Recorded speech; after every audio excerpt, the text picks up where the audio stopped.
ಪ್ರಜಾ ಬಂಧು ನೋಡ್ರಪ್ಪೋ ನೋಡ್ರಿ ಕೇಳ್ರಪ್ಪೋ ಕೇಳ್ರಿ.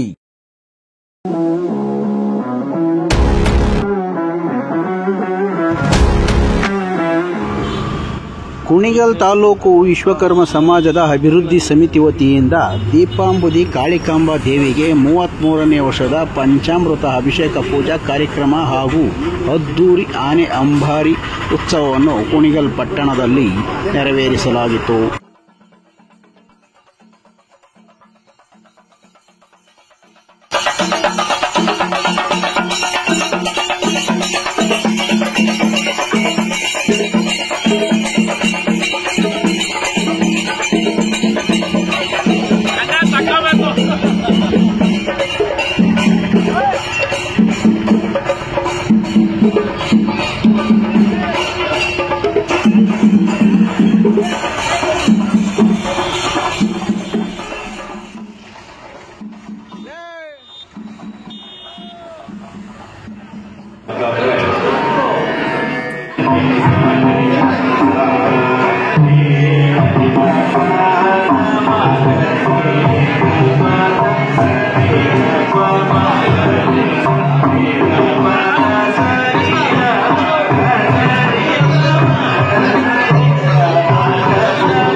ಈ ಸಮಾಜವನ್ನು ಉದ್ದೇಶಿಸಿದ್ದೇನೆ.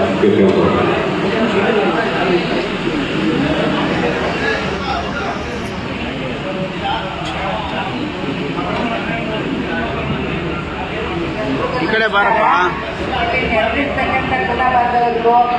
ವಿಶ್ವಕರ್ಮದವ್ರಿಗೂ ನಮಸ್ಕಾರವನ್ನು ತಿಳಿಸುತ್ತೇನೆ.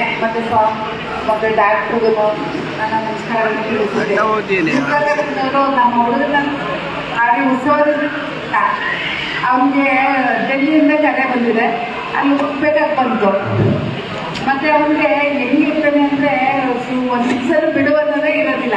ಆಮೇಲೆ ಹೋಗ್ಬಾರ ಮಾಡ್ತಂದ ಅವ್ನು ಬಂದಿದ್ದು ಎಲ್ರಿಗೋಸ್ಕರ ಇತ್ತು. ಮತ್ತೆ ಅವನಿಗೆ ಏನು ಅನಿಸಿದೆ ಅಂದ್ರೆ, ಅಮ್ಮ ನಾವು ಏನಿಲ್ವೇ ಕಾಯಕವೇ ಕೈಲಾಸ ಅಂತ ಹೇಳ್ತಿರ್ತಾನೆ. ಮತ್ತೆ ಇದ್ರಲ್ಲೇ ತೊಡಗಿರ್ತಾನೆ, ಕೆಲಸ ಕಾರ್ಯ ಅವನಿದು ಅದೇ ಅವನ ಜೀವನ. ಮತ್ತೆ ಅದ್ರಲ್ಲಿ ಬಾಲರಾಮನ್ ಮಾಡ್ಬೇಕಾದ್ರೆ ತುಂಬಾನೇ 6 ತಿಂಗಳು 8 ತಿಂಗಳು ಮಗು ಹುಟ್ಟೋದವನು ಅಲ್ಲೇ ಇಲ್ಲ. ಅಲ್ಲೇ ಅಮ್ಮ ಸುಂದರಮ್ಮ ಇಡೀ ಪ್ರಪಂಚನೇ ನೋಡೋದು ಮಾಡ್ತೀನಿ ನಾನು, ನೀನೇನು ಅಳ್ಬೇಡಬೇಡಮ್ಮ ಅಂತ ಹೇಳೋದವನು 6-8 ತಿಂಗಳು ಬಂದ ಮುಗಿಸ್ಕೊಂಡು. ಅಷ್ಟೇ ಖುಷಿ ತಂದ್ಕೊಂಡಿದ್ದೆ ನಮಗೆ. ನಮ್ಮ ಜನಾಂಗದವ್ರಿಗೆ ಪ್ರೀತಿ ವಿಶ್ವಾಸನೇ ನಮಗೆ ದೊಡ್ಡದು.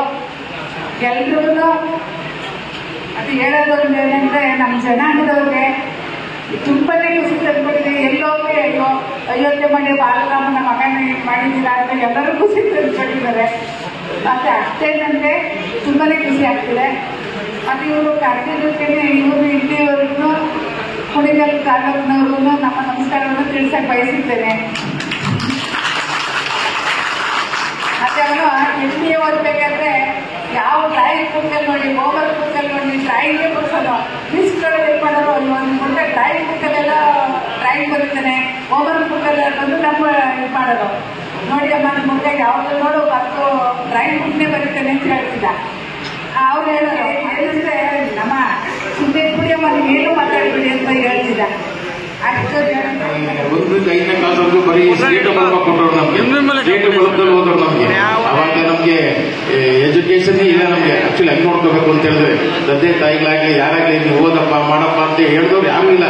ಎಲ್ಲೋ ಒಂದ್ ಕಡೆ ಕೂತು ಓದ್ಬೇಕು ಅಂತಂದ್ರೆ ಎಲ್ಲೋ ಒಂದ್ ಕಡೆ ಮನಸ್ಸಿಗೆ ಒಂಥರ ಏನೋ ಒಂಥರ ಇದು ಓದ್ಬೇಕು ಅಂತ ಹೇಳ್ಬಿಟ್ಟು ಅದೇ ರೀತಿ ನಮ್ಮ ಟೀಚರ್ಸ್ಗಳು ಅಷ್ಟೇ ಬಹಳ ಎಲ್ಲೋ ಒಂದು ಅಂತಂದಿದ್ದಾರಪ್ಪ ಎಲ್ಲ ವ್ಯಾಪಾರ ಮಾಡ್ತಾರೆ ನೀವಾಗ ಓದಿ ಅಂತ ಹೇಳಿ ಎಲ್ಲೋ ಒಂಥರ ಉತ್ತೇಜನ ಕೊಟ್ಟಾಗ ನನಗೆ ಓದ್ತಾ ಏನಾಗುತ್ತೆ SSLCಗೆ ನಾವು ಫಸ್ಟ್ ಕ್ಲಾಸ್ ಬರ್ತೀವಿ ನಮ್ಮ ತಾಲೂಕಿಗೆ. ಅವಾಗ ನಾನು ಮತ್ತೆ ರಾಜೇಶ್ ಅಂತ ಇರ್ತೀವಿ. ಅವಾಗ ತಾಲೂಕಿಗೆ ಫಸ್ಟ್ ಕ್ಲಾಸ್ SSLCಲಿ. ಅದೇ ರೀತಿ MBBS ಮಾಡ್ಕೊಂಡು MBBS ಮಾಡ್ಕೊಂಡು MD ಮಾಡ್ಕೊಂಡು ಹುಬ್ಳಿನಲ್ಲಿ ಮಾಡ್ಕೊಂಡು DM ಮಾಡ್ಕೊಂಡ್ವಿ. ಈ MD DM ಏನ್ ಮಾಡ್ಕೊಂಡಿದ್ವಿ ಅವಾಗೆಲ್ಲ ನಮಗೆ ಸರ್ಕಾರಿ ಫೀಸ್ಗಳು ಅವಾಗ ಏನಿದೆ MD ಫೀಸಲ್ಲಿ ಬರುತ್ತೆ ವರ್ಷಕ್ಕೆ 2,000 ರೂಪಾಯಿ ನನಗೆ. ಅದೇ DM ಕಾಲೇಜಲ್ಲಿ ಫೀಸೇ ಕಟ್ತವ್ರಲ್ಲ. ಸೊ ಅದೇ ರೀತಿ ಏನ್ ಹೇಳ್ತಿದ್ರೆ ನಮ್ಗೆ ನಾನು ಏನ್ ಹೇಳ್ಬೇಕು, ನಮ್ಮ ತಾಯಿ ನಮ್ಗೆ ಎಜುಕೇಶನ್ ಕೊಡ್ತವ್ರಲ್ಲ ಅದನ್ನ ನಮ್ಗೆ ಸಂಸ್ಕಾರ ಕೊಟ್ರು ಯಾವ ರೀತಿ ಬಾಳಬೇಕು ಸಮಾಜದಲ್ಲಿ ಬಂದಂತ ಹಿರಿಯರಿಗೆ ಯಾವ ರೀತಿ ಗೌರವ ನಡ್ಕೋಬೇಕು ಈ ರೀತಿ ನಮ್ಗೆ ಒಂದು ಸಂಸ್ಕಾರ ಬೆಳೆಸಿದ್ರು. ಆ ಸಂಸ್ಕಾರನ ನಾನು ಇವತ್ತು ಈ ಸ್ಟೇಜಿಗೆ ನಿಲ್ಲಿಸಿದೆ. ಅದೇ ರೀತಿ ನಾನು DM ಕಾರ್ಡಿಯಾಲಜಿ ಮಾಡ್ಕೊಂಡು ಜಯದೇವ ಕಾರ್ಡಿಯಾಲಜಿನಲ್ಲಿ ನನಗೊಂದು ಬಹಳ ಒಂದು ಇನ್ಸಿಡೆನ್ಸ್ ನಡೀತೆ ಒಂದು 2013ನಲ್ಲಿ. ಅವಾಗ ಏನಾಗುತ್ತೆ, ರೀಸೆಂಟ್ ಆಗಿ ಮ್ಯಾರೇಜ್ ಆಗುತ್ತೆ ಗಂಡನಿಗೆ ಏನಾಗುತ್ತೆ, ಅವಾಗ HIV ಪಾಸಿಟಿವ್ ಆಗುತ್ತೆ. HIV ಪಾಸಿಟಿವ್ ಇದ್ದಾಗ ಅವನಿಗೆ ಹಾರ್ಟ್ ಅಟ್ಯಾಕ್ ಆಗಿರ್ತಾನೆ, ಯಾರು ಗೊತ್ತಾದಿಲ್ಲ ಅವನಿಗೆ. ಆಗ ಆ ಟೈಮಲ್ಲಿ ಇರುವಾಗ ನನ್ನ ಹತ್ರ ಬರ್ತದೆ, ನಾನೇ ಬಂದಾಗ ಅವನಿಗೆ ಆಂಜಿಯೋಪ್ಲಾಸ್ಟಿ ಮಾಡಿ ಸ್ಟೆಂಟ್ ಹಾಕಿ ಹಾರ್ಟ್ ಅಟ್ಯಾಕ್ ಇರೋ ಪೇಷಂಟ್ಗೆ. ಸೊ ಇವತ್ತು ಏನಾಗಿದೆ, 12-13 ವರ್ಷ ಆಗಿದೆ ನನ್ನ ಜೊತೆ ಬರ್ತಾನೆ ಇದ್ದಾರೆ, ಫಾಲೋ ಅಪ್ ಕೊಡ್ತಾರೆ. ಅವರು ನೋಡಿದ್ರೆ ಅನ್ಯೋನ್ಯವಾಗಿದ್ದಾರೆ. ಸೊ ಆ ಗಂಡ ಹೆಂಡತಿ ನೋಡಿದ್ರೆ ನಮ್ಗೆ ಎಲ್ಲೋ ಒಂಥರ ಒಬ್ಬ ಪಾಸಿಟಿವ್ ಇರೋ ಪೇಷಂಟ್ಗೆ ಆಂಜಿಯೋಪ್ಲಾಸ್ಟಿ ಮಾಡಿ ಅನ್ಯೋನ್ಯವಾಗಿದೆ. ಈ ಅನ್ಯೋನ್ಯತೆನೇ ನಮಗೆ ಒಂದು ಸಮಾಜಕ್ಕೆ ಒಂದು ಉತ್ತಮವಾದ ಸಂದೇಶ ಆಗುತ್ತೆ. So ML